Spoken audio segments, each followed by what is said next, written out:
In this video, we are going to take a look at iterating over strings. Iterating over a string in Python involves traversing through each character of the string sequentially. There are several ways to iterate over a string depending on your specific requirements. So let's head over to PyScripter and check it out. We'll create a variable called country and we'll set this to equal Ireland. Hit enter.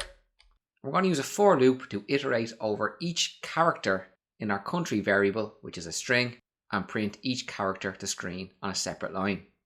So for char in country, our colon, hit enter, we will print char. Hit enter. So let's define what will happen here when I hit enter again. For each character, we've defined this variable char. On the first iteration, I is going to be printed out because char will represent I. Once our print statement has executed, the next iteration begins and char becomes or. Or gets printed to the screen, char becomes E gets printed to the screen, and so on. Let's hit enter.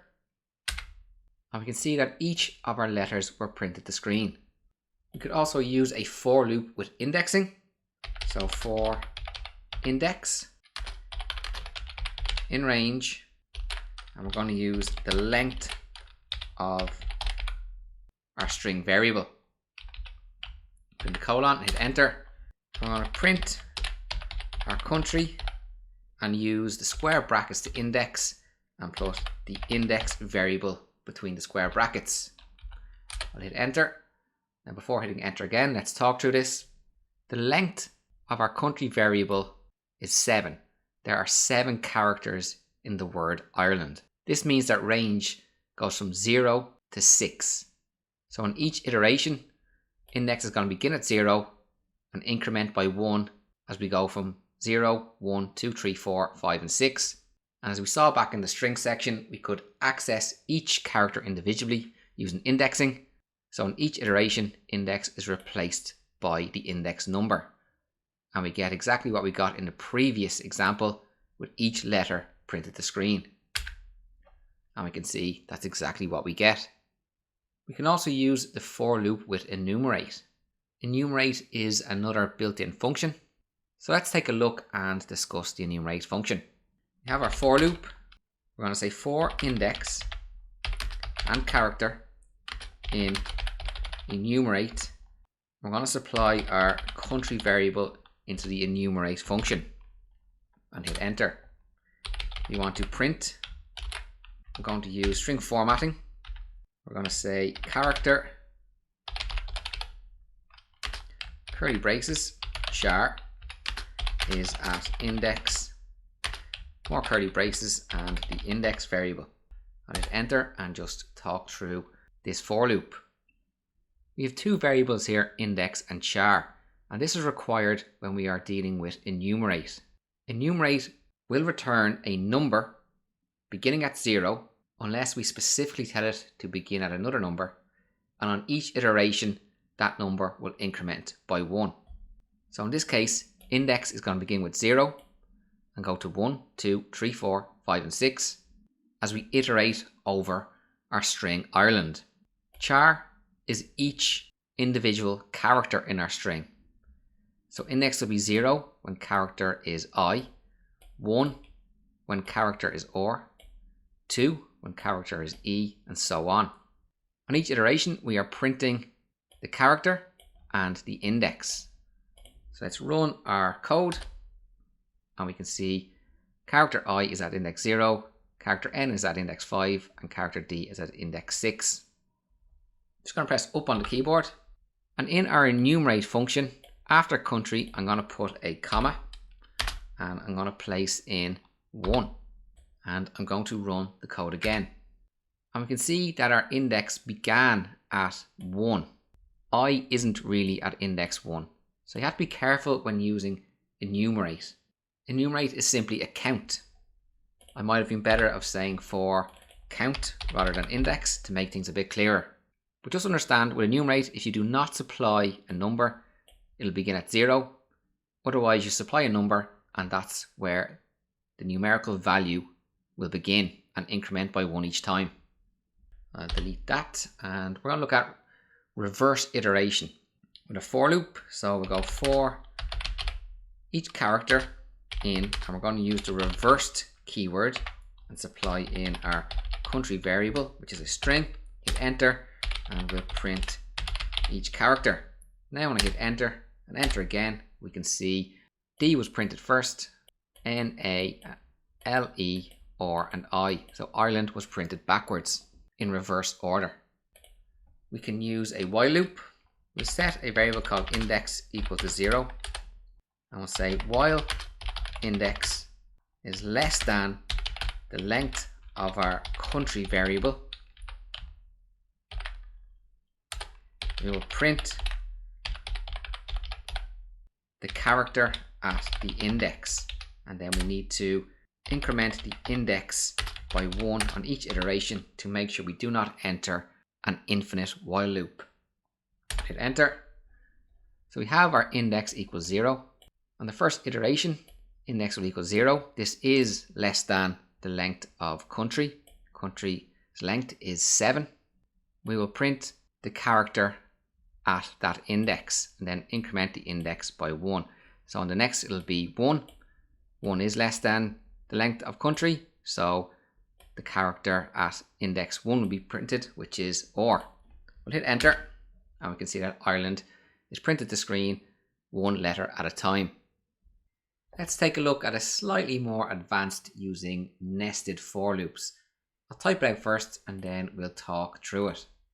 Say for num1 in range, and we'll supply in the length of our country variable, which is 7, a colon, and hit enter.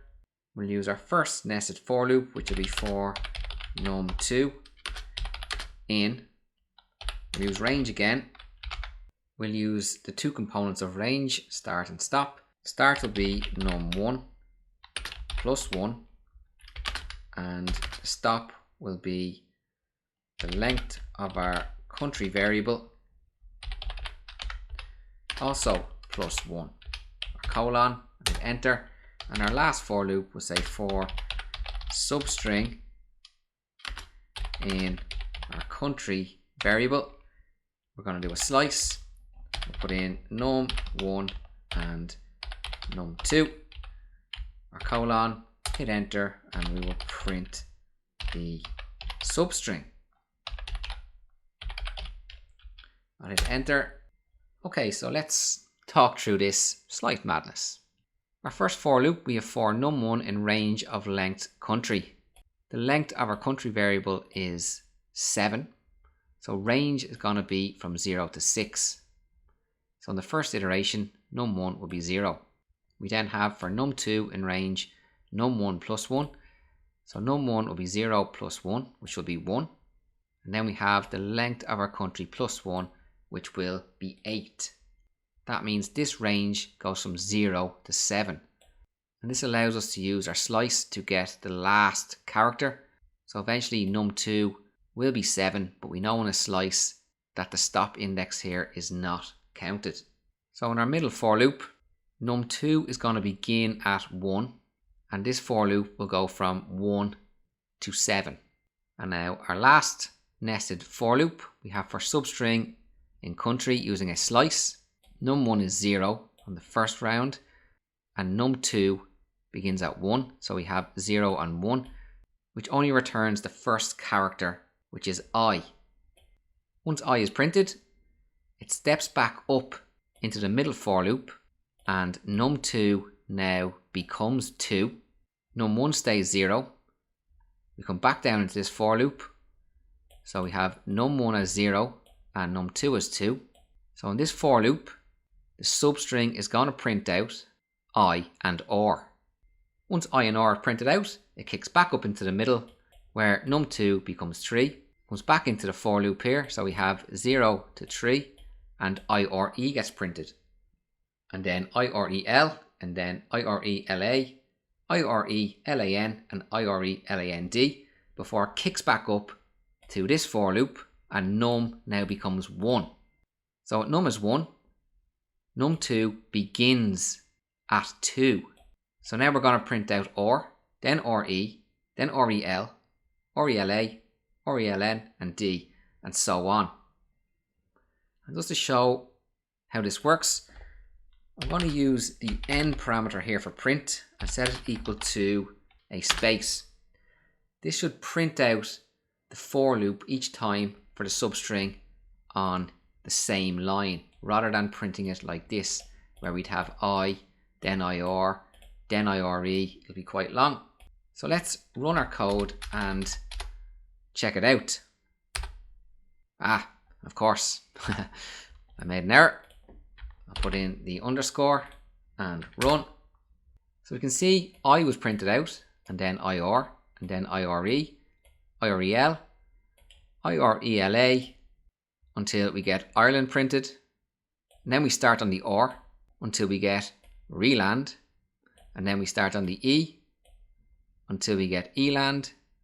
Then we start on the L until we get LAND. We start on the A until we get and we start on the N until we get ND, and then all we're left is D. This just shows the power of combining iterations with other functionality in Python. We have one more example, and that is iterating using string methods. We'll create a variable called sentence, and we'll set this equal to Dublin is the capital of Ireland.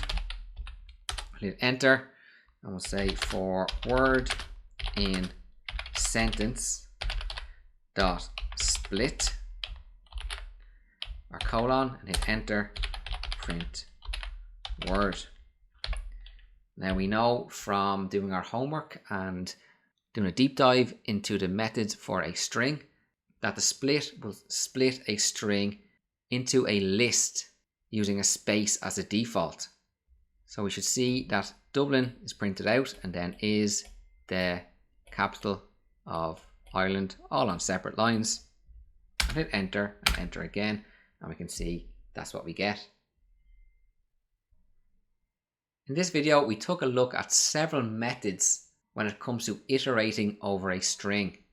Iterating over a string in Python allows us to traverse through each character of the string sequentially. We can perform the iteration in the order of the characters, or we can do it in reverse order.